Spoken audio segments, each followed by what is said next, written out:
7 दिवस उलटू नाही काय म्हटलं करायचं नाही.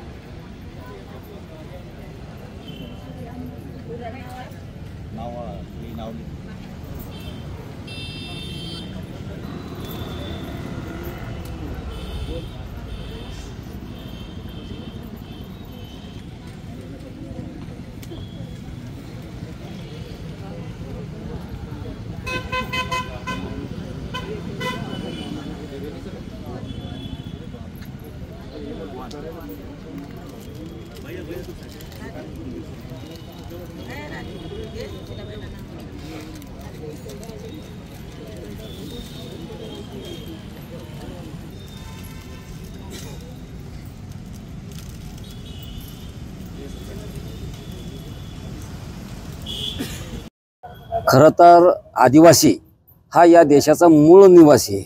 म्हणजे या देशाचा सातबारा जर कधी शोधला तर हा देशच सातबारा त्यांच्या नावाचा आहे.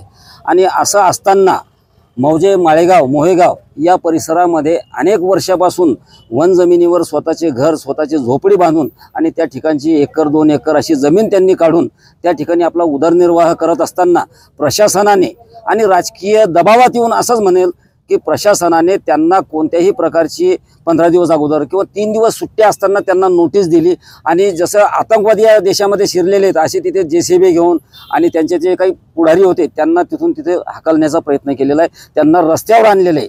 माझा प्रशासनाला इथलच्या वन विभागाला असा इशारा आहे, जर या लोकांना जिथून त्यांना हटवलेलं आहे त्याच जागेवर जर त्यांना बसवलं नाही तर येणाऱ्या काळामध्ये सम्राट आखाडा तथा आदिवासी समाज बौद्ध समाज पूर्ण ताकदीनिशी रस्त्यावर उतरेल एवढंच या ठिकाणी मी सांगतो. कशा संदर्भात उपोषण सुरू आहे? मोताळा तालुक्यातील मौजे माळेगाव आणि मोहेगाव येथील गेल्या 1998 सालापासून आदिवासी बांधवांचा निवास आणि त्यांची शेती त्या वन जमिनीवरती आहे आणि वेळोवेळी त्यांनी शासनाला विनंत्या सुद्धा केलेल्या आहेत. आदिवासी वन कायद्यानुसार ती जमीन त्यांच्या मालकीची असून त्यांच्या ताब्यातली आणि त्यांच्या भोगवट्यातली जमीन आहे आणि त्यांनी शासनाने फक्त 2 ते 3 दिवसाचा कालावधी देऊन 2 ते 3 दिवसात जमीन खाली करण्याची त्यांना नोटीस दिली आणि कुठलेही त्यांचे म्हणणं ऐकून न घेता किंवा त्यांच्या पुराव्याची पडताळणी न करता किंवा त्यांना कोणती वाजवी संधी न देता बेकायदेशीर वन कायद्यानुसार त्या नियमाचं उल्लंघन करून या ठिकाणी आदिवासी बांधवांचं निष्कासन झालेलं आहे आणि आज ते घरापासून शाळेपासून आणि तिथल्या जमिनीपासून ते वंचित झालेले आहेत. ऐन पावसाळ्यामध्ये आज हे आदिवासी बांधव उघड्यावरती पडलेले आहेत आणि यांचा संसार आज या ठिकाणी रस्त्यावर आलेला आहे.